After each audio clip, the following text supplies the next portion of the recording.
So, what if the press release isn't a relic of the pre-internet era, but actually one of the most underused tools a small business has right now, especially when AI can help write them? But there's a catch. I tell people the metric is about 97% of press releases that even go through the Newswire, where people paid $1,700 plus to go out nationally, they do not generate earned media. I tell people to do is focus on the 3% of press releases that do get pickup, because there's patterns in there. As the story arc is an important one, building in an industry survey or study, that's something anyone can do. Nobody owns an industry. Focus not on all the questions, but what was the biggest surprise, and focus on that as the press release. Hello and welcome to another episode of the Duct Tape Marketing Podcast. This is Jantsch. My guest today is Mickie Kennedy. He's the founder of eReleases, a press release distribution service started back in 1998. After watching small businesses get turned away from PR agencies that charged a minimum of $20,000, he's since distributed over 150 press releases, more than 30,000 customers. And today, we're going to talk about how to train AI to write press releases that journalists actually read and use. So, Mickie, welcome to the show. Thanks for having me. So I've been in this business over 30 years. And so certainly the press release and how PR and media relations are a big component of marketing. Seems like when the web came along, they sort of lost a little bit of their use and usability. And I wonder how you've been in this game a long time as well. eRelease really came around kind of when the web was just starting. So how have you seen the practice of PR in general, and certainly the PR or the press release tool, changed dramatically over the last couple of decades? So I think the biggest change I've seen is the proliferation of noise in the PR space. There is a lot of, I guess you'd call them syndication feeds, where for $49 or $119, your press release gets replicated on a bunch of websites, but it's usually like a subdomain or a folder on the website. And if you go to the website and you do a search for your company, it won't show up. So, humans aren't actually seeing this. And it's more of just an ego lift. And it's gotten to the point that, people don't recognize the opportunity of what a proper newswire is. In the US, it's largely a duopoly between Business Wire, owned by Berkshire Hathaway, and PR Newswire. And PR Newswire is the oldest and largest. And they both charge quite a bit, being a duopoly, around $1,800 for a 600-word press release to go out nationally. That being said, all the releases that go out through eReleases go out nationally, and it's probably about 25% the cost of that.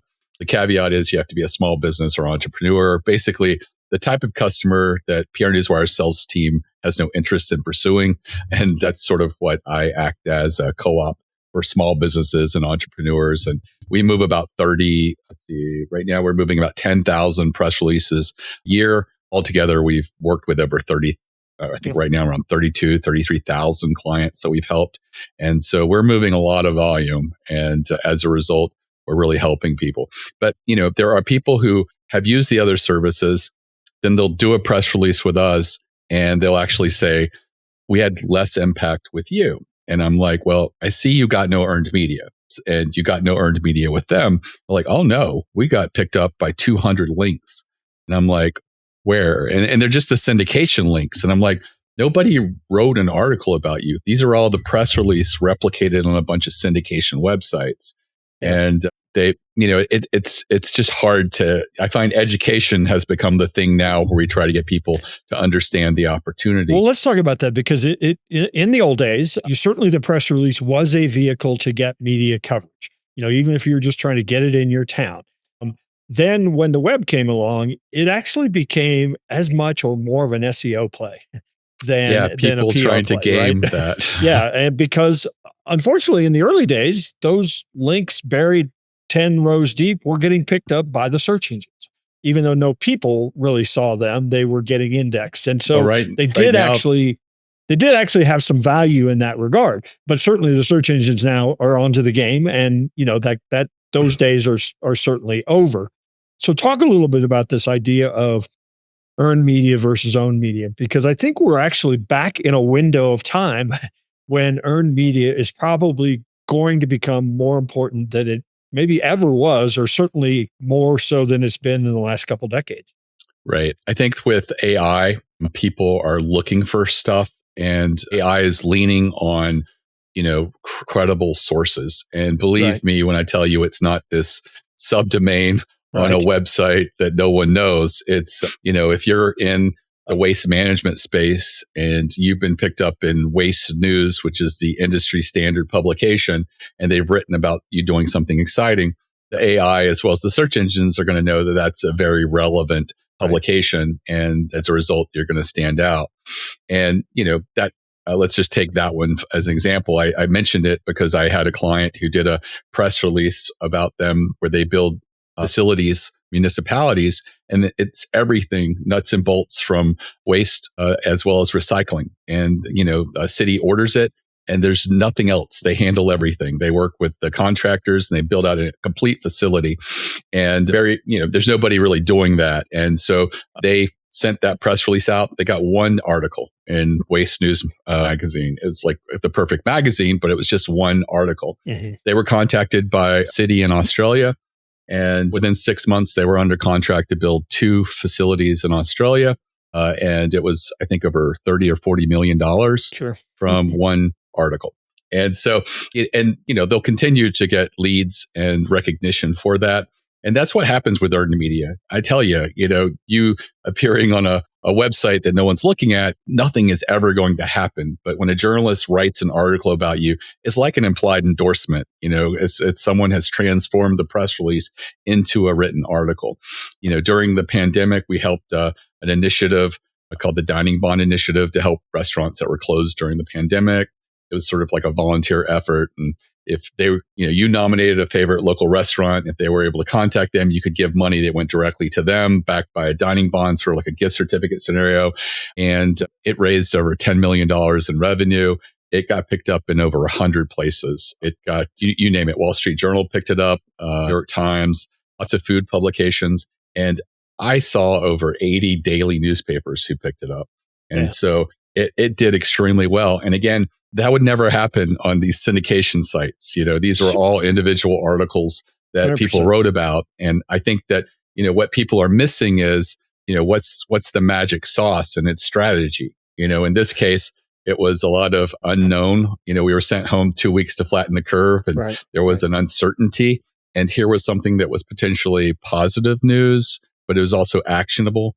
We were powerless, but we could give $50 to the favorite restaurant we go to for our anniversary every year and make sure we're helping them in some small way.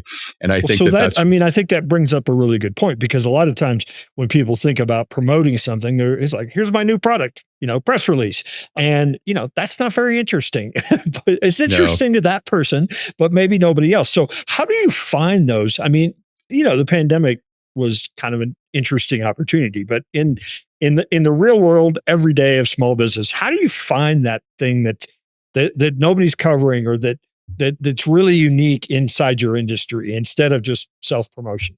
You have to, sort of put your thinking cap on. You have to play the contrarian. You have to look at different angles. You have to think and talk to people. Like if we were at a trade show or conference, what are the things you'd want to ask people right now?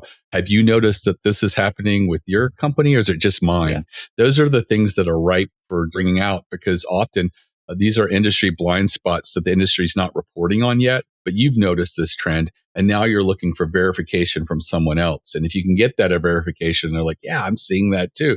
You can break that, and that puts you in control for getting that news out there. And I've had that work really well, especially for clients that traditionally aren't very newsworthy. Right. And, there was a local carpet company in New Jersey, and in talking to them during a brainstorm, we asked who their biggest enemy was, and they says the big box home improvement stores. And not only are they our biggest enemy, they give consumers a really poor product and a poor experience. And this is why. And so we did a press release about that, and they got picked up in almost every floor trade publication. No one had discussed it ever before.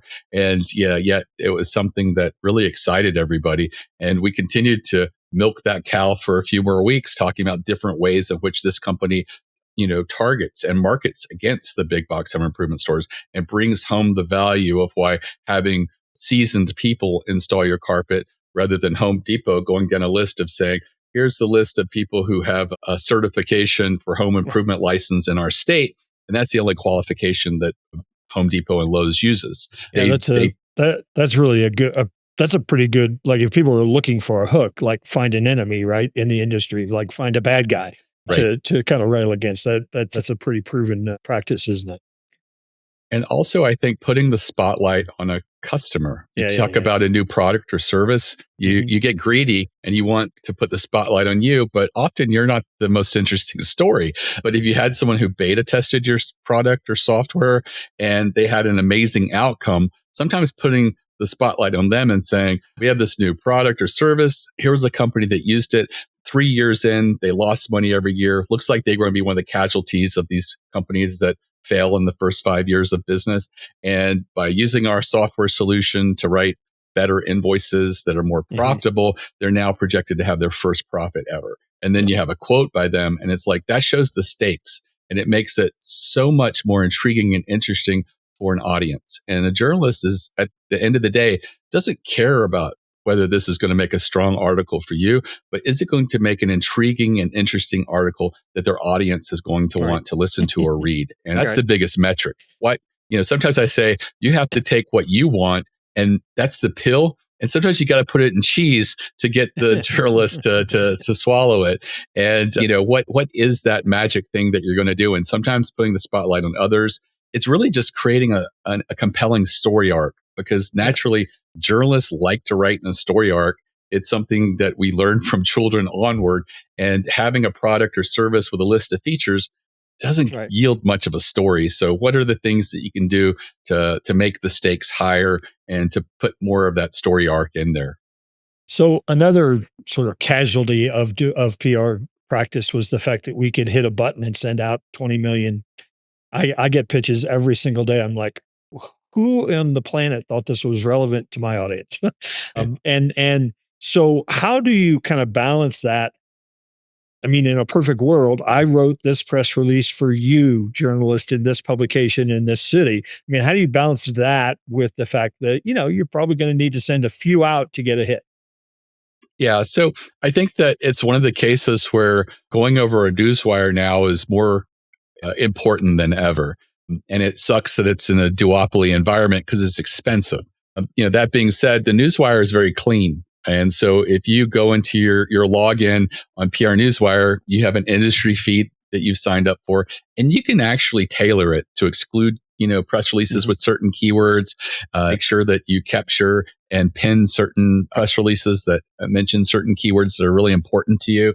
And so it's the opposite of their inbox. Media databases have become prolific over the last 20 years. And, if you're a golf club company who spent $10,000 for a yearly license and you sent to 2,400, people who cover golf and they all passed, you now start talking yourself into, bankers and financial people like to play golf. So let's send it to financial analysts and reporters. And it's like, they'll never cover golf clubs, but that's happening in every industry. People are talking themselves because it costs nothing to just hit a few keys and blast to everybody.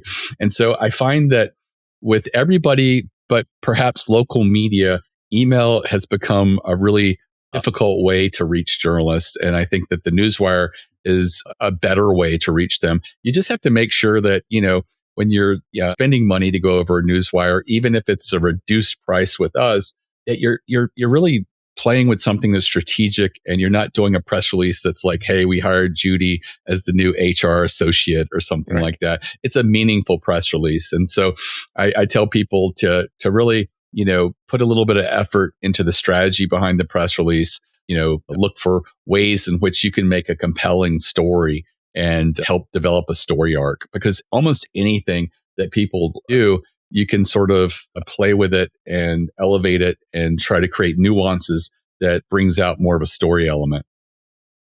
So we mentioned AI, and certainly, if hitting the button to send has gotten easier, certainly writing the press release has gotten easier.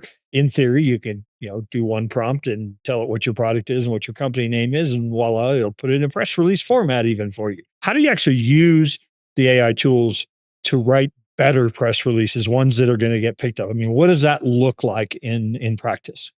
So I never let AI decide what to write on. AI's, I tell people the metric is about 97% of press releases that even go through the Newswire, where people paid $1,700 plus to go out nationally, they do not generate earned media. So what I tell people to do is focus on the 3% of press releases that do get pickup, because there's patterns in there.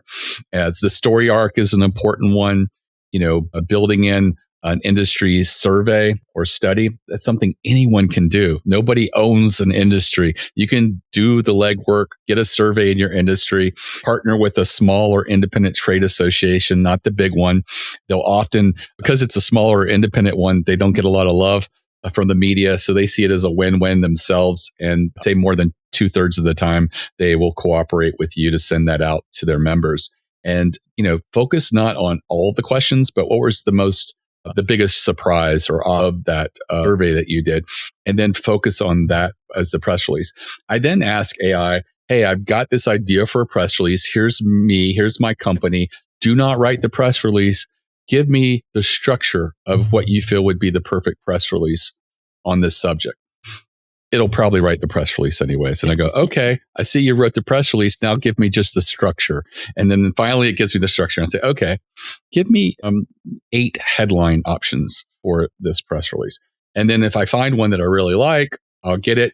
Otherwise, we'll refine one. It's like number 3 comes closest, but I want to make sure that this is in there. And then I say, okay, now give me 3 opening paragraph options using this target headline. And this way takes longer. It might take, the most it's ever taken me to do a whole press release is 12 minutes. So you don't get it in 30 seconds. But if you take it top down, paragraph by paragraph, and then focus like, hey, in the second paragraph, I want to make sure I have a quote and I want to say something very powerfully, make sure active verbs are used and that really stands out. And, if you're comfortable being a contrarian, you could even say, you can, make it a contrarian quote or something like that. So like, let's say you did a survey of graphic designers and 80% believe that they're going to be replaced by AI in 5 years. You could disagree with that and say, hey, while this survey shows a lot of people are scared of the industry, I think this is a bit alarmist. And I do believe that those who don't know how to start incorporating AI into their graphic toolbox, they're going to be at a huge disadvantage in the coming years. And, that you're not necessarily agreeing with what the survey said, but it makes you seem very thoughtful and rational and, those types of things. And then, just going top down until you get what get it finished. AI is very good at writing the press release, but the ideas behind it, it's not very good at. It'll make a press release like you see out there and you're like, this is as good as that one. Well that one probably didn't. It's read all the bad press releases, right? Right. And it's like, yeah, you're right. It did as well as another bad press release that didn't get any media pickup. Right. So, one of the things I think people really underutilize is the deep research aspect of it. I mean, you can get to the point where you could go to just about any industry and ask it something like, what are generally accepted practices, in this industry that, nobody is questioning? I mean, questions like that, can all of a sudden really spark some things that will be polarizing, controversial potentially. And that's really where the gems are, isn't it? Yeah, absolutely. I mean, the research capability of AI is so good. And a lot of people also don't brainstorm with it. It's like, hey, what are some contrarian ideas that we could use for my industry, and just brainstorm them. And maybe it gives you 5 or 6 and you're sitting there saying, well, I would never feel comfortable saying that in my industry. But maybe number 4 is one that I could get behind and I wouldn't alienate my customer base. But, being a contrarian is a really great way to stand out with the media, because so many times everybody agrees in one direction. Right. And as a result, stories get written that are one-sided. And, believe it or not, outside of politics, journalists like to be fair and balanced. So if you're the only one raising your hand and saying, hey, electric cars are bad for the environment, they're bad for right now, taking a lithium battery fire and getting it under control often involves 12 fire trucks and 50,000 gallons of water, and it burns to X amount of degrees.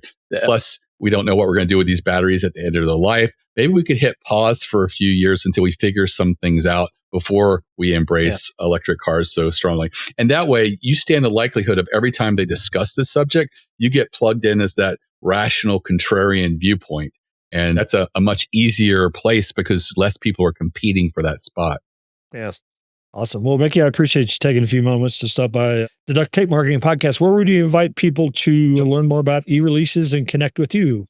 So our website's ereleases.com. I have a free masterclass where I teach people in less than an hour these strategic types of press releases that work, the 3% of press releases that are actually working. And again, it's completely free and it's a great place for anybody to start. And that's at ereleases.com/plan, PLA. And again, it's completely free. And you can feel free to call or email my office or chat with us. We work with people all the time on their first real PR campaign, and we're great at holding hands and sort of teaching people the way to do this. And I always tell people, this is something that anybody can do. You don't need to hire a PR firm. This is something that you can do yourself. It just takes a little bit of thought and effort, but it's a way in which I think a small business can sort of implement it and maybe do it quarterly or every other month.